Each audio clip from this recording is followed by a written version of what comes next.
வணக்கம் மக்களே, இன்றைக்கி என்ன ஸ்பெஷல் பார்த்தீங்கன்னா, நம்ம வாழ்க்கையில் காலை உணவில் பார்த்தீங்கன்னா இந்த வெண்பொங்கல் பிடிக்காத ஆளே கிடையாது சொல்லுவாங்க. பல பேருக்கு பார்த்தீங்கன்னா வெண்பொங்கல் ரொம்ப பிடிக்கும். அது எப்படி நம்ம கோயில் ஸ்டைலில் செய்யலாம்னு சொல்லிட்டு தெரிஞ்சுக்கலாம் வாங்க. ஃபஸ்ட்டு பார்த்தீங்கன்னா நான் ஒரு கப் அளவுக்கு அரிசி எடுத்துக்கிட்டேன். பச்சை அரிசி தாங்க, நார்மல் பச்சை அரிசி எடுத்துக்கிட்டேன். அதை ஊற வச்சிடுறேன். ஒரு கப் என்பது 250, அதாவது 1/4 கிலோ அப்படின்னு சொல்வேன். அதுக்கப்புறம் பார்த்தீங்கன்னா ஒரு 100 கிராம் அளவுக்கு பார்த்தீங்கன்னா பாசி பருப்பு எடுத்துக்கிட்டேன்.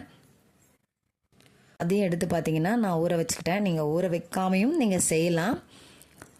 நான் ஒரு குக்கர் எடுத்துக்கிட்டேன். அதில் போதுமான அளவுக்கு பார்த்தீங்கன்னா நான் தண்ணி ஊற்றுறேன். அதாவது நான் ஒரு கப்பாக ரைஸ் எடுத்தேன். அதனால் பார்த்தீங்கன்னா 4 கப் அளவுக்கு நான் தண்ணி இதில் ஆட் பண்ணுறேன். நீங்கள் 4 or 5 வச்சுக்கலாம். 4 கப்புன்றது போதுமான அளவு தான். அந்த தண்ணி ஊற்றி பார்த்தீங்கன்னா நல்லா அந்த தண்ணி சூடாகட்டும். தண்ணி நல்லா பார்த்தீங்கன்னா கொதித்த உடனே நம்ம ஆல்ரெடி கழுவி வச்சுருந்த அந்த பாசி பருப்பு இதில் பார்த்தீங்கன்னா போட ஆரம்பிக்கலாம்.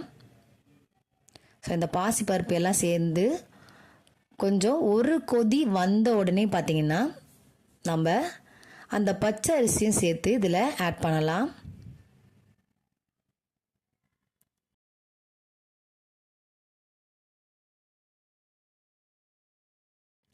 இங்கே பாருங்கள், நல்லா பாசி பருப்பும் அந்த பச்சை அரிசியும் நல்லா இங்கே மிக்ஸ் பண்ணி விட்டுருங்க.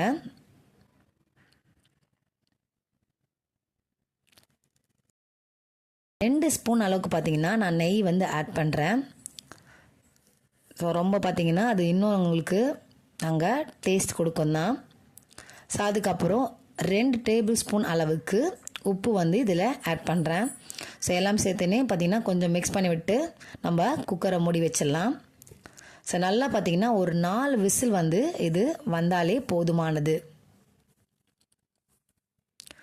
4 விசில் வந்துச்சு. நான் இந்த குக்கரை ஓப்பன் பண்ணி காமிக்கிறேன் பாருங்கள். பாருங்கள், நல்லா சாப்பாடு இங்கே வெந்துடுச்சு, கரெக்டாக ஆகிடுச்சு பாருங்கள். நான் 4 கப் அளவுக்கு தான் தண்ணி ஊற்றினேன். அந்த அரிசியும் பருப்பும் சாதம் பார்த்திங்கன்னா நல்லா இங்கே வெந்துடுச்சு. அதுக்கப்புறம் நம்ம தாளிப்பு ரெடி பண்ணிடலாம்.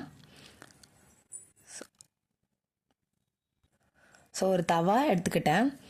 அதில் பார்த்தீங்கன்னா 100 கிராம் அளவுக்கு நான் நெய் ஆட் பண்ணுறேன். நிறையா கொஞ்சம் ஆட் பண்ணாலும் ரொம்ப டேஸ்ட்டாக தான் இருக்கும். நீங்கள் பார்த்தீங்கன்னா காலையில் சாப்பிட்டதுக்கு மத்தியானம் கூட வச்சு சாப்பிட்லாம். அந்த அளவுக்கு பார்த்தீங்கன்னா உங்களுக்கு கெட்டு போகாது. நெய் நல்லா ஒரு வாசத்தை உங்களுக்கு கொடுக்கும். அதில் தேவையான அளவுக்கு நான் மிளகு சேர்த்துக்கிறேன். நீங்கள் பார்த்தீங்கன்னா ஒரு 1.5 ஸ்பூன் அளவுக்கு மிளகு சேர்த்துக்கலாம். அதுக்கப்புறம் 1 ஸ்பூன் அளவுக்கு சீரகம் இதில் ஆட் பண்ணிட்டேன். இதெல்லாம் பார்த்தீங்கன்னா அந்த நெய்யில் கொஞ்ச நேரம் வறுபட்டும். நீங்கள் லோ ஃப்ளேமில் வச்சுருங்க. ஹை வச்சிங்கன்னா எல்லாமே கொஞ்சம் அங்கே கருகிட ஆரம்பிச்சிடும். லோ ஃப்ளேம்லேயே வச்சுட்டு நம்ம இதை தாளிப்பு செய்யலாம். அதுக்கப்புறம் ஒரு 1/2 கப் அளவுக்கு நான் முந்திரி எடுத்துக்கிட்டேன். அதையும் இதில் சேர்த்து ஆட் பண்ணி நல்லா கொஞ்சம் மிக்ஸ் பண்ணலாம். கொஞ்சம் பொன்னிறமாக ஆனாலே போதுமானது தான்.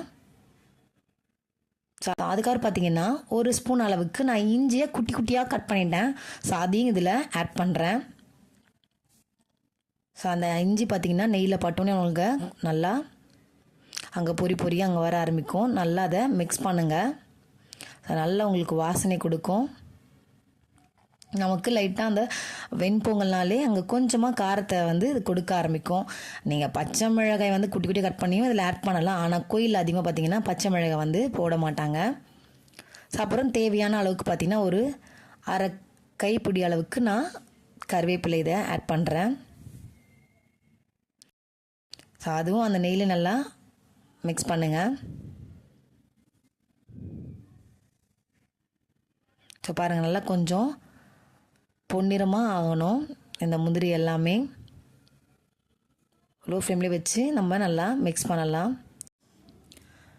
அதுக்கப்புறம் பார்த்தீங்கன்னா ஒரு சிட்டிக்கு அளவுக்கு நம்ம பெருங்காயத்தூள் ஆட் பண்ணிக்கலாம். இந்த தாளிப்பு பார்த்திங்கன்னா இப்போது ரெடி ஆகிடுச்சு. இதை நம்ம என்ன செய்யலாம், அந்த பொங்கல்லே போடலாம். பாருங்கள், பொங்கலை போட்டாச்சு. இந்த தாளிப்பு நல்லா அந்த ரைஸோடு சேர்த்து நீங்கள் மிக்ஸ் பண்ண ஆரம்பிக்கலாம். ஸோ நீங்கள் மிக்ஸ் பண்ணும்போது இன்னும் சாப்பாடு கொஞ்சம் குழஞ்சிரும். நீங்கள் மிக்ஸ் பண்ணும்போது தெரியும். பாருங்கள், பார்க்கவே எவ்வளோ நல்லாயிருக்கு. நல்லா சுற்றி நீங்கள் மிக்ஸ் பண்ணலாம். ஸோ தேவைன்னா நீங்கள் இன்னும் கொஞ்சம் நெய் கூட நீங்கள் ஆட் பண்ணிக்கலாம்.